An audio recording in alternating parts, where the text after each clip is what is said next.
Claire, come on, help sit. Come, Claire, help sit. Come on, Claire, help sit. Come on, good girl. Are you ready?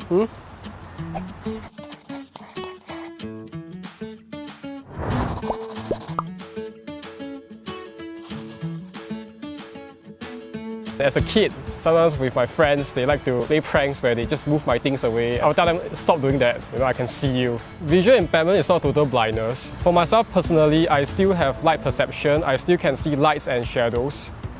So that there's this misconception. Blindness comes in many degrees. Claire, are you a pet dog or are you a guide dog? A guide dog, right? The differences between guide dogs and pet dogs is that guide dogs are specially trained. They are service animals. When guide dogs are seen in public, they wear this harness. They also have the sleeve to indicate that they are the working guide dogs. Guide dogs are actually allowed in public places. The legislation in Singapore actually allows guide dogs in food and beverages establishments, also on public transport. Claire is not my GPS.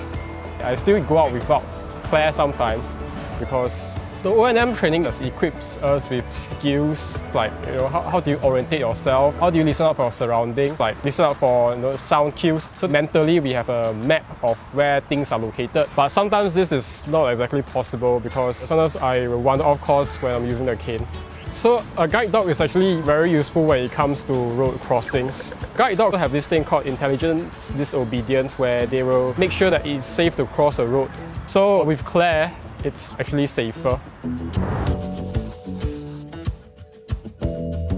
Sometimes people have this idea that we can use both a guide dog and a cane at the same time, which is not quite correct. We are actually supposed to only use one at any given time. The reason being, using a cane when using a guide dog will actually distract the dog's work, and it's a bit redundant, a bit hard to manage both cane and dog at the same time.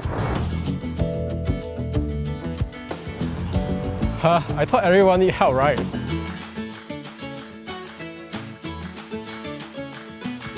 Sighted people can approach blind people to ask if they need help.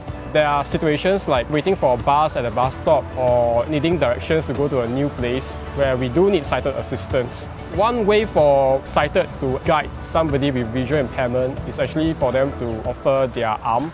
The sighted guide should be walking one step ahead of the blind person, and the blind person should be holding on to the elbow of the sighted guide.